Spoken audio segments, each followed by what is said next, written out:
Magandang araw kaibigan! Tuloy po kayo sa Felicidad's Channel. Sa mga kwento ng buhay at pag-ibig na hinalukay sa natatagong baul ni Felicidad.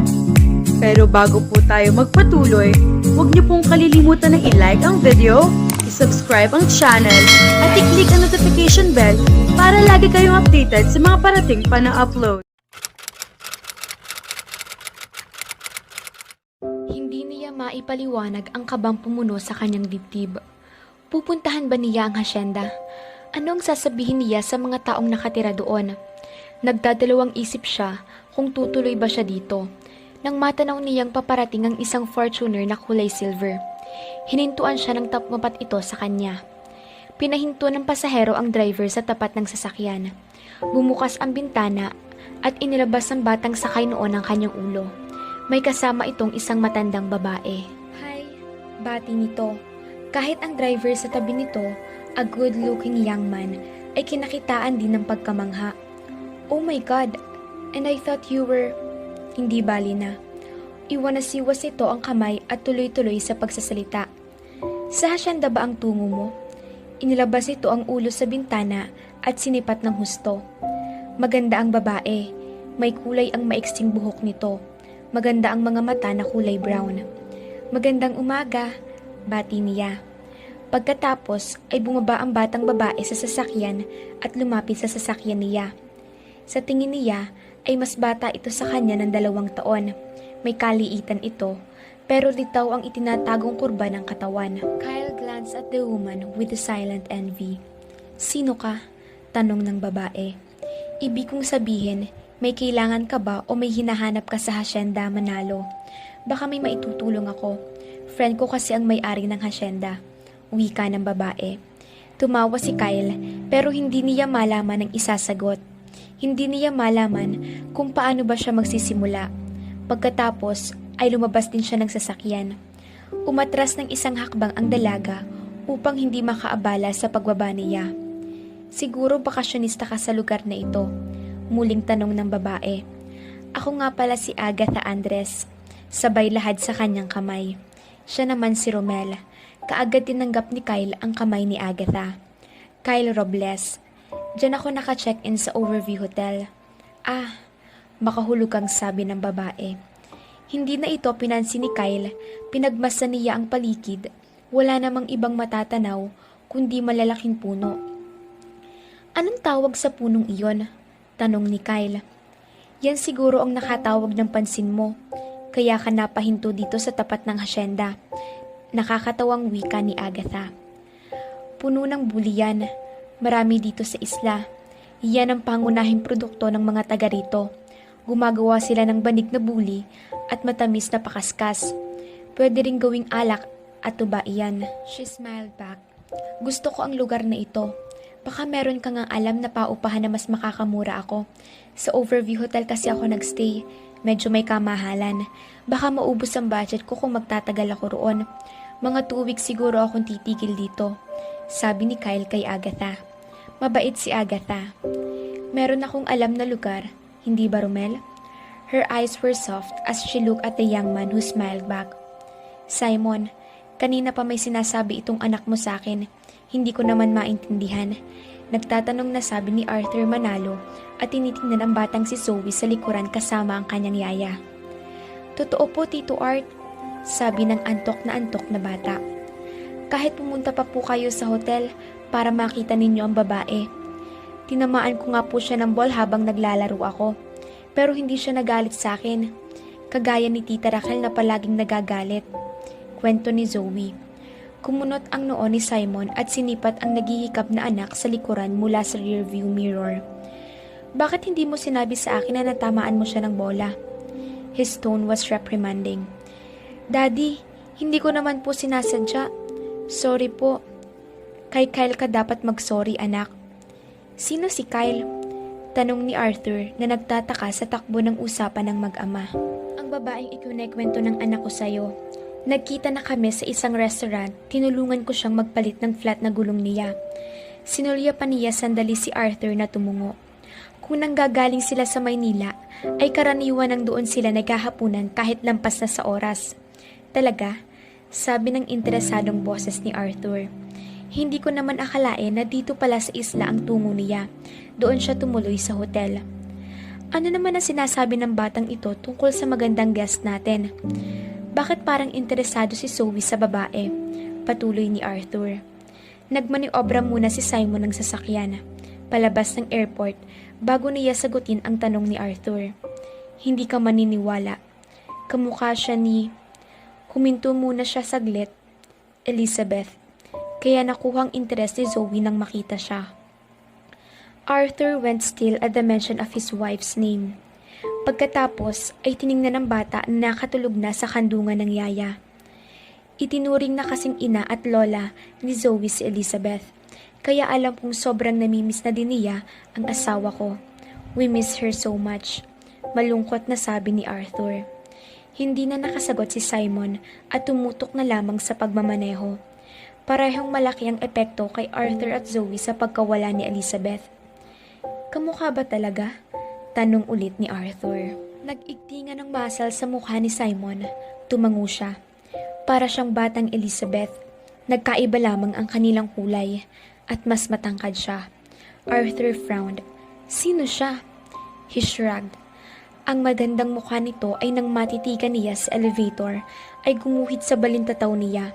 Kasabay niyon ay pagguhit ng anyo nito nang lumalabas ito mula sa hotel sa Pasig kasama ang lover nito. Hindi niya matiyak kung bakit may galit siyang kinikimkim. Dahil ba sa hindi niya maipaliwanag na reaksyon ng katawan niya sa tuwing nakikita ito? O dahil nakita niyang galing sa loob ng motel ang dalawa? If that was being reason for his hatred with the woman, then he was being ridiculous. Firstly, it was none of his business. Second, karaniwan ng ginagawa ng mga magkasintahan ng ganoon. He couldn't be too self-righteous kahit siya ginagawa ang ganoon sa mga babaeng napaugnay sa kanya. O marahil, dahil sa kawalang ingat ng boyfriend nito na muntik na nilang ika-aksidenteng pare-pareho kung hindi niya agad natanaw ang paglabas nito mula sa hotel garage. That must be it. Dahil kung naaksidente sila at nakasakit siya ay tataglayin niya ang guilt sa buti niya bukod pa sa isang malaking kaabalahan niyon para sa kanya. Isa pa ay masyadong malaki ang pagkakahawig nito kay Elizabeth. Nagulat siya ng husto ang bagay na iyon. Naalala din niya ang unang araw na pagtatagpo nila. Ngayong nasa Isla Verde ito, siguradong magkikita sila ni Arthur. Lalo itong magbibigay ng lungkot kay Arthur at sa kanyang anak na si Zoe. Kung sabi mo ay kamukha siya ni Elizabeth, naniniwala naman ako sa'yo, sabi ni Arthur. Hindi ba ito isang pagkakataon na nawawala si Elizabeth? Pagkatapos, meron siyang kamukha na guest sa hotel? Ilang taon na ba siya? Baka si Elizabeth na nagbanat ng muka. Madaming magagaling na doktor ang gumagawa ng ganoon. Huwag mo nang tingnan ang babaeng iyon. Masyadong bata pa ito siguro, nasa edad na 23 or 23 years old. Ang bata, pagkausap ni Arthur sa sarili, parang may malalim na iniisip. Mukha siyang anak ng mayaman. Kung ang sasakyan niya gamit ay pagbabasehan, isama pa ang LV bag nito. Ang huling sinabi ni Simon ang nakakuha ng atensyon niya, na nagpakunot ng noo ni Arthur. Mga bakla lamang ang nakakanotis ng magagandang bag at shoes ng isang babae. At sigurado ako na hindi ka bakla, Simon. Naisip ko rin ang naisip mo ngayon. Napagmasdan ko siya kaninang umaga sa hotel. Ayaw niyang sabihin na ilang beses na rin silang nagtagpo. Masyadong malaki ang LV bag niya, kaya agad nakakuha ng atensyon ko. I am intrigued. Sa hotel tayo tumuloy at gusto kong makilala ang babaeng ito. Mahigit 3 oras din ang biyahe nila pabalik sa hotel. In denial lang si Simon na kaya gusto niyang makauwi ay para makita ang babae. Laking dismaya niya nang pagkadating sa hotel ay naka-check out na si Kyle. Pagkagising ni Zoe ay kaagad nitong hinanap ang dalaga. I wanna see her again, pahikbing sabi ng bata. It's alright, honey, Arthur said soothingly. Baka sa ibang araw ay magbakasyong muli ang babae look-alike ni Tita Elizabeth. I miss Tita. We all do, honey, Arthur said painfully. Anong oras pa nag-check out ang ating guest? Tanong ni Simon sa pang-umagang receptionist. Kalalabas lang, sir. Wala pang kalahating oras, sagot ng empleyado. Walang mababakas na anumang ekspresyon sa mukha ni Simon. Ibig sabihin, wala palang plano na magtagal ang babaeng iyon sa Isla Verde. Nagpalipas lang ng oras at siguro ay nagpahinga. Siguro ay sa ibang lugar ito pupunta. Hinarap niya si Arthur. Paano? Ihahatid na kita sa hacienda? Dito ka muna magstay. Mabuti pa ay ihatid mo na lamang ako sa bahay, Simon. At nang makapagpahinga na rin ako, pahayag ni Arthur, mukhang pagod na ang 48 years old na lalaki. Tumango si Simon at nagpaunang lumakad palabas ng hotel. Masyado naman yatang sineswerte si Kyle. Si Agatha pala ang manager ng Kamantique Beach Resort na kanyang tinitigilan.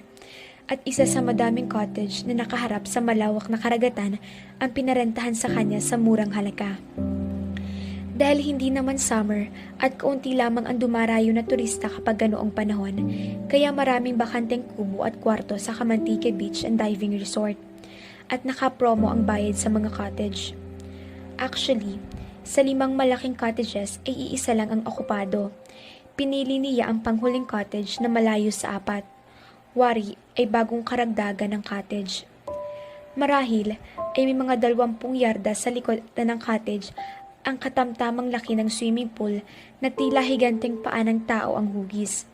Kanina ay minatanaw siyang 3 foreigners na naglangoy sa pool. It was a tourist beach resort and she was glad to have found this place. At dahil may mga mangilang-ngilang local at foreign tourists na naroon, ay natitiyak niyang kapanipaniwala ang dahilan niya para sa pagtigil ng 2 linggo roon habang inaalam ang tungkol sa pagkatao niya. Sure siya na wala sa Isla Verde si Elizabeth. Kailangan muna niyang tumigil sa isla kahit 2 linggo para makabalita tungkol sa kanyang biological mother. Baka may makakapagsabi kung nasaan ito. Gusto rin niyang makilala ang mga kamag-anak ni Elizabeth. Ngayon niya naisip na mayaman ang kanyang tunay na ina dahil kinasal ito sa isang mayamang lalaki. Pabuntong hiningang sinuri niya ang kapaligiran. Ang cottage niya at ang 4 ay yari sa kahoy, bato, kawayan at yerong bubong. All 5 cottages were coated with pale yellow paint and mahogany brown for door jambs, window frames and sills. Ang bubong ay may pinturang kulay kalawang. May kalakihan ng 5 cottages na magkakasya ang 6 hanggang 8 tao. Para iyon sa pamilya kung hindi man sa grupo ng magkakaibigan. May isang silid, banyo, sala, dining, kitchen, pinong kawayan ang sahig na matatanaw ang buhangin sa ibaba sa pagitan ng mga maliliit na siwang. It was fully furnished, she thought with amusement. May 2 kama na may kutsyon sa loob ng maliit na silid, isang silya at malaki na tokador. The pieces of furniture in the medium-sized bedroom were all made from bamboo cane and were painted in white. The closet was even smaller. May nakita siya sa loob niyo na 2 pirasong unan at isang puting kumot, mga nakabalot sa clear plastic para hindi madumihan. Well, hindi niya kailangan ng mga iyon. She had her own pillows and blanket at the back of her car. Personal ang mga iyon na hindi niya magawang iwan sa bahay ni Anita Robles. 2 hakbang mula sa pinto ng silid niya ay ang kusina. May pang-4 ang mesang kahoy na may puting formica top at 4 na silya. May kalang uling sa isang kapirasong kitchen counter at malip na stainless steel sink. May isang maliit na pinto at sigurado siya na isa yung banyo. Isang typical na cottage. Mag-e-enjoy na ang pamilyang nagnanais na magbakasyon doon ng ilang araw. Maiitayo na rin doon ang ilang canvas niya. Ang saya ng pakiramdam niya ng mga oras na iyon. Nakatagpo siya ng kapayapaan. Sigurado siya, hindi na siya magluluto ng kanyang kakainin. Hahanap na lang siya ng tindahan na pwedeng bumili ng mga lutong ulam. Mamaya, sasaglit siya sa bayan para bumili ng mineral water at ilang kutkuting pagkain. Were randomly leaning against the bamboo railings. At talaga namang natuwa siya ng mga ilang foreigner na gustong bumili ng iginuhit niya. Magalang naman niya itong tinanggihan. Hindi niya akalain na may magkakagusto ng gawa niya. May bago na naman siyang subject na sisimulan. Ang puno ng buli na nasa mukha na ng Hacienda Manalo. Hindi siya ganoong kagaling, pero naniniwala siya na may talent siya sa ganoong bagay. Sabi ng instructor niya na kilalang pintor, mahusay raw ang kanyang kamay sa pagguhit. Nasa takdang panahon, kapag nasanay na siyang gamitin ng paintbrush at oil, she'd be famous and soon would have her own gallery. She had laughed at the compliment and was so pleased. Hindi niya maaaring ikonsidera na appreciation sa mga gawa niya ang mga ilang foreigners na nagnanais bilhin ang ilang paintings. Karaniway bumibili ang mga taong ito ng painting hindi dahil may alam sila sa art, kundi basta nagustuhan lang nila ang subject at magsisilbing souvenir sa pagbabalik sa sariling bansa. Kasalukuyan niyang ipinagpapatuloy ang pagpipinta ng puno ng buli. Gusto niya itong iguhit sa papalubog na araw. She added a touch of more orange to her brush and applied it to the canvas. Hindi niya makuha ang resulta na gusto niyang palabasin sa canvas, ang parang nagliliyap na araw. Naiinis na ibinagsak niya ang paintbrush. Dito ka pala tumuloy, pagkaalis mo sa hotel. Napasinghap si Kyle at mabilis na lumingon. Sa gulat ay napaatras si Kyle at kaagad na bangga ang paa ng stand at natumba ito. Nagmamadali siyang yumuko at balak sa huluhin ang stand. Magkasabay pa sila ni Simon ay iisang intensyon. Kaagad siyang nag-angat ng katawan dahilan para magkasalpukan ang kanilang mga ulo. Bigla niyang nabitawan ang hawak na stand at napahawak sa masakit na ulo na tumama sa lalaki. I am sorry. Hindi ko sinasadya. Ani Simon at hinawakan siya sa baba at itinaas ang mukha niya. Titingnan ko. Inalis nito ang kamay niya sa pagkakahawak sa noon niyang nasaktan. May kuryente na namang gumapang sa katawan ni Kyle kahit nararamdaman pa rin niya ang sakit sa may ulo niya. Ipinaalala ni Kyle sa sarili na may asawa na ang lalaking kaharap niya. Kaagad niyang iniwasan ng tingin ang mata ng lalaki. Kaagad siyang napatingin sa kamay nitong nakahawak sa kanyang kamay. They were very nice, large with long tapered fingers and neatly trimmed nails. A sprinkling of dark hair dusted the back of each knuckle. She tried to recall what her naughty friends had said about a man with big hands, and as she remembered, she blushed the roots of her hair. Kaagad niyang ibinaba ang tingin ng kanyang mga mata. Baka mahalata ng lalaki na may crush siya rito. Oh my! Wala sa bokabularyo niya ang magkagusto sa isang lalaking pamilyado na. Ang sarap na sana ng pakiramdam kung wala pang sabit ang lalaki tapos nasa ganoon silang posisyon. Nakahawak ang isang kamay nito sa bewang niya habang nakatayo sila sa labas ng cottage. Kaagad niyang pinaalis ang kuryenteng kanyang nararamdaman. She took a deliberate step in retreat. Naku, pasensya ka na. Hindi ko naman akalain na magigitla ka pala. Huwag kang aalis dyan. Hahanap lang ako ng yelo at malagyan niyang noo mo para hindi bumukol. Paalam ng lalaki. Hindi, huwag na. Hindi naman masyadong masakit. Maya-maya lang, mawawala na ito. Sagot ng dalaga. Hindi, dapat malagyan ng yelo ang mapula mong noo. Baka bumukol pa yan. Sa malamig na tinig na may kasamang pag-aalala na pinagmasdan ang kabuuan ng mukha ng dalaga. Huwag ka nang mag-alala. Hindi naman ako isang kristal na madaling mabasag. Wala nang maisagot ang lalaki sa pagtanggi ni Kyle. He looked a bit confused as he gazed at her. Well and good. Hindi iyong lagi na lang siya ang naiilang sa tuwing nagtatagpo sila. Kahit nararamdaman pa rin niya ang sakit sa kanyang namumulang noo, nakaramdam ng saya si Kyle dahil muli silang nagkita ng lalaki. Ano ba Kyle? May asawa ng lalaking iyan. Paalala niya sa sarili. Ano naman? Para crush lang. Sagot rin niya sa kanyang isip. Sino ba naman ang hindi magkakakrush sa lalaking ito? Ay nasa kanya na ang lahat. Kahit sinong babae magkakagusto dito. Shaggy dark hair, tall athletic build with broad shoulders and long legs, and a truly striking face. He wasn't movie star handsome, but he was certainly gorgeous. His power lay in his dark and cold eyes. Na tila ba ang bawat titik ay tumatagos hanggang buto at walang maaaring ilihim dito. Oh my! Now, she believed there were other ways of drowning than the deep waters. She felt she was going under. Bakit ka narito? Tanong niya sa lalaki na pilit tinatanggal ang agyo sa kanyang utak. Wala naman akong narinig na pumaradang sasakyan, sabi ni Kyle. Sa may labasan ako nakapark. Hindi mo rin ako mamapansin kasi may ginagawa ka, paliwanag ng lalaki. Kaagad niyang inilibot ang kanyang tingin sa paligid. Pagkatapos ay pinagtuunan ng mga gamit niya sa pagpipinta at kaagad niyang nilimot. Nakita niyang nakatingin ito sa painting na kanyang ginawa at parang natuwa siya sa naobserbahan niya na na-appreciate nito ang gawa niya. Parang nakita ko na ang subject na ipinipinta mo. Yan ba ang puno ng buli sa pukana ng hasyenda? Pagkumpirma ng lalaki. Ah, oo. Ang galing mo naman. Kuhang-kuha mo ang detalye, pati ang paglubog ng araw na iguhit mo ng sakto. Humahangang sabi ng lalaki. Hindi niya alam kung matutuwa siya sa papuring ito. Para sa kanya, hindi pa niya nakukuha ang perpektong timpla ng kulay. Pero hindi na lang niya inulit. Dahil naramdaman niya na totoo naman ang binitawan nitong paghanga sa kanyang gawa. Maliit lang ang islang ito, madaling kumalat ang balita.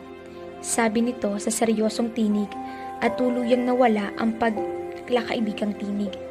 Dito ka na raw tumuloy pagkaalis mo ng hotel. May problema ba? Nagbayad naman ako.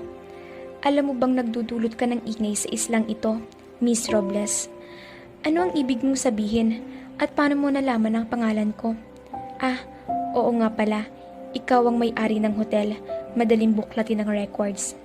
Ang ibig kong sabihin, ang looks mo at talagang gumagawa ng ingay sa lugar na ito. Alam ko naman na talagang kahit sinong makakakita sa'yo ay makukuha ang kanilang atensyon. Masungit na sabi ng lalaki. Kahit ba ganoong kasuplado ang pagkasabi ng lalaki, feeling niya pinupuri pa rin siya. At natuwa naman siya dahil ang ibig sabihin, nagagandahan din siya sa kanya ang lalaki. Kahit naman pala mayabang at masungit ito, ay hindi maramot magbigay ng papuri. Kahit pa may pintura ang kanyang muka at damit. Bigla naman siyang na-conscious dahil alam niyang may pintura sa kanyang muka. Makintab ang kanyang ilong kasi hindi na niya nagawang mag-powder kanina.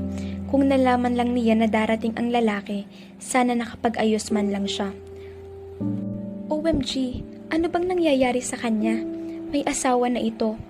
Oh well, ang bahagyang pag-aalala nito sa pagkakatama ng noon niya sa ulo ay medyo totoo naman, and there was that fleeting moment when he kissed at her lips. Hindi ibig sabihin na iniwan siya ni Rex ng walang pakundangan ay magkakagusto na siya sa isang lalaking may asawa, kahit pa almost perfect na ito sa kanyang paningin. Promise, hindi ako papatol sa isang lalaking may asawa. Pagkausap sa sarili na biglang napalakas ang boses. Anong sabi mo? Halos matunaw siya sa sobrang kahihiyan. Pulang-pula ang kulay ng kanyang muka. Parang gusto na niyang maglaho na parang bula. Naku, sorry, may biglang pumasok sa isip ko. Sagot ng dalaga.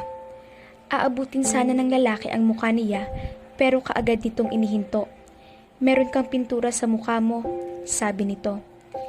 Hindi maiiwasan na malagyan ng paint ang muka ko, lalo na kapag tutok na tutok ako sa pagpipinta. Hindi ko na namamalaya na tumatalsik sa mukha ko. Ano palang ibig sabihin na nagtutulot ako ng usap-usapan sa lugar na ito? Tanong ng dalaga. Kaagad nagbago na naman ang mukha ng lalaki. Alam mo ang ibig kong sabihin, Kyle. Balita na dito sa buong isla ang pagiging kamukha mo at ni Elizabeth, ang asawa ng may-hari ng Hacienda Manalo, at nalaman ko na talagang nagtanong ka pa sa waitress ng hotel. Kailangan kong malaman. Hindi ko alam kung anong nangyayari sa paligid. Lahat ng tao nakatingin sa akin at nagbubulungan.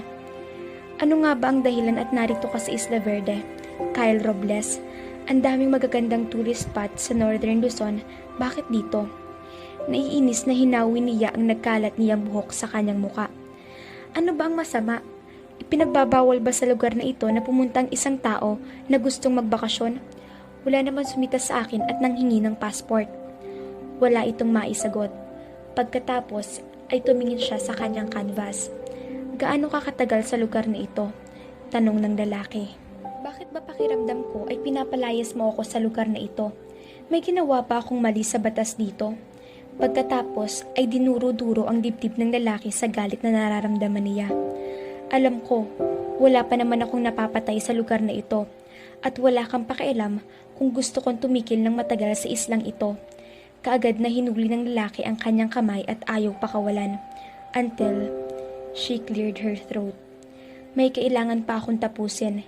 Dahan-dahan niyang binawi ang kamay. Ano ang dapat mong tapusin sa lugar na ito? Matamis niya itong nginitian.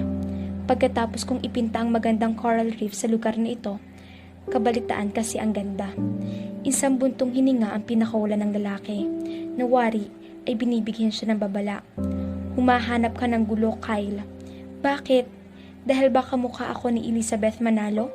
Asan ba siya? Baka pwede kong makilala. Masyado akong naku-curious na balitang kamukhang-kamukha ko raw.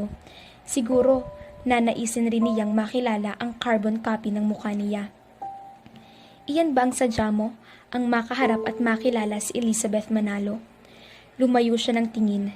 Baka mahalata nito ang gusto niyang mangyari. Ano bang pinagsasabi mo? Sino ka ba talaga, Kyle Robles? Anong alam mo tungkol kay Elizabeth Manalo para i-take mong opportunity sa pagkakahawig ng mukha ninyo? Nakilala mo ba siya sa Maynila noong panahong lagi siyang pumupunta doon o nabasa mo sa dyaryo ang pagkawala niya? Tanong sa kanya ng lalaki. Alam mo, hindi ko maintindihan ang sinasabi mo. Hindi ko alam kung bakit issue sa lugar na ito ang pagiging magkamukha namin. Sadya namang merong mga tao na magiging magkamukha. Kung wala ka ng kailangan, excuse me, mag-aayos na ako ng mga gamit ko. Pagkatapos ay iniisa-isa niyang ligpitin ang gamit sa pagpipintura at ipinasok sa loob ng cottage nang lumapit sa kanya ang lalaki at hawakan siya sa kanyang braso. Simon, narito ka pala. May kailangan ka ba?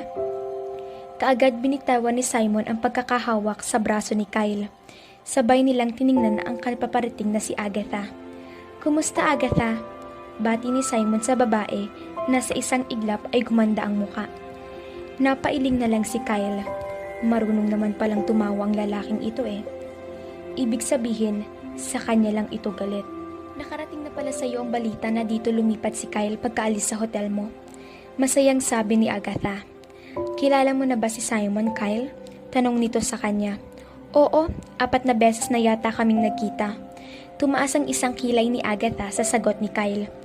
3 days na pala siya dito sa Kamantige Beach Resort. Agatha, hindi mo man lang naulit sa akin. Biglang napatawa si Agatha. At kailan pa nangyari na ang lahat ng bisita ko sa resort ay kailangan kong i-report sa'yo? Alam mong hindi iyan ang ibig kong sabihin. Ang tungkol sa pagiging kamukha ni Mrs. Manalo. Galing na siya sa hotel, kaya for sure, madali mong malalaman. Namilog ang mga mata ni Kyle. Pinag-uusapan siya ng mga ito ng harap-harapan. Hello guys, kaharap ninyo ako. Isang masamang tingin ang ibinigay sa kanya ni Simon. Aalis na ako, Agatha. Babalik na ako sa hotel. Pagkatapos ay tumingin kay Kyle. Magpapadala ako dito ng yelo. Sabay talikod ng lalaki. Bakit may yelo? Sigaw ni Agatha. Kaagad sumagot si Kyle. Kanina, masyado akong nagulat sa pagsulpot niya. Kaya muntik nang bumagsak ang stand ko. Sabay naming tinakbo, kaya nagkabanggaan kami. Huwag ka nang mag-abala sa yelo, Simon. Ako na lamang ang bahalang kumuha at ibigay kay Kyle. Pagkatapos ay muling tumingin kay Kyle. Hay nako, i-expect mo na ang sunod-sunod na dadalaw dito sa resort para makita ka. Sunod, si Arthur. Nahinto ang pagdampot niya sa canvas. Arthur? Arthur Manalo, asawa ni Elizabeth Manalo. Remember, yung hasyenda kung saan tayo unang nagkakilala? Sila ang may-ari noon. Pagbibigay impormasyon ni Agatha. I'm sure, mas napukaw ang interes sa akin ni Mrs. Manalo kaysa kay Mr. Manalo. Sinikap niyang bahira ng amusement ang tinig at ngumiti. Sinimula niyang samsamin ang mga canvas. Siguro, kung andito siya, baka unang araw mo pa lang dito ay pinuntahan ka na niya. Expect mo na pag-uusapan ka ng mga tao dito. Magtataka sila bakit ang isang kamukha ni Elizabeth ay nasa bayang ito. Ang totoo, ayaw naman talaga niyang magsinungaling. Pero hindi pa ito ang right time para malaman nila bakit siya narito sa isla. Kaya pala simula nang dumating ako dito, ganoon na lang ang tinginan ng mga tao. Para bang nakakita ng multo. Hindi mo naman sila masisisi. Halimbawa na lamang si Simon. Masyadong mahalaga sa kanya si Mrs. Manalo. Magkapatid ang turingan nilang dalawa. Dahil wala dito si Elizabeth, Para kang tinik na laging magpapaantak ng damdamin ni Mr. Manalo at hindi iyon magugustuhan ni Simon, paliwanag ni Agatha. Sinabi sa akin ng anak ni Simon na umalis daw ang kanyang tita. Ano ang ibig sabihin ng bata? Mabilis niyang iwanasiwas ang kamay at kunwari, "Oh, forget it. Ayokong isipin mong inuusisa ko ang pribadong buhay nila. Masyado lang akong naiilang kasi lahat ng tao ay tinitingnan ako na para bang multo." Totoo naman ang kanyang sinasabi. Kamamatay lang parehas ng aking mga magulang, almost 2 weeks pa lang ang nakakalipas. Car accident. Gumaragal ang kanyang boses. My gosh. Sorry Kyle. May simpatiyang sabi ni Agatha. Tingnan na niya ang karagatan at pilit huwag pumatak ang kanyang mga luha. Kahit nalaman niya na hindi na tunay na magulang ang mga ito, masakit pa rin sa kanya dahil sila ang nagpalaki sa kanya at mahal na mahal niya ang kanyang mama Remy. Poor dear. Kaya ba andito ka ngayon sa Isla Verde? Para makalimot sa nangyari sa pamilya mo at makapag-relax? It was more of a statement than a question. May mga kapatid ka ba? Nag-iisa lamang akong anak. Pinipilit pigilan ang kanyang iyak. Nagtingin lang ako sa Google Map kung saan pwede pumunta. Unang tinamaan ng aking paningin ay ang Isla Verde. Nabasa ko na ang maganda daw ang coral reef dito. Kaya heto ako, gusto ko iguhit ang mga nakikita ko dito.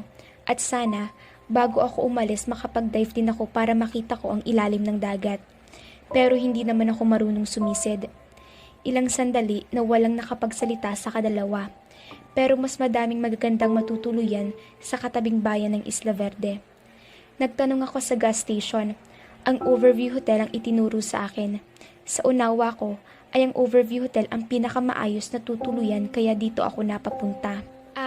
Siguro nang makita ng boy ang mukha mo ay talaga namang nagulat. Kaya nandamay ng iba. Natatawang sabi ni Agatha. Hindi ko akalain na magiging usap-usapan pala ako sa lugar na ito dahil kamukha ko si Elizabeth Manalo at hindi naman bago na nagkaroon ng kamukha ang mga tao sa ibang lugar. True, pero kung pagmamasdan kayong dalawa ni Mrs. Manalo, meron namang pagkakaiba. Siguro kung andito siya, ay hindi na yan magiging malaking issue sa bayang ito. Mapapansin nila na magkamukha kayo pero hindi malaking usapin. Pero dahil nga wala siya dito, ay ibang naging reaksyon ng mga tao. Patuloy pa ni Agatha. Nasa bakasyon ba si Mrs. Manalo? Simpleng tanong ni Kyle.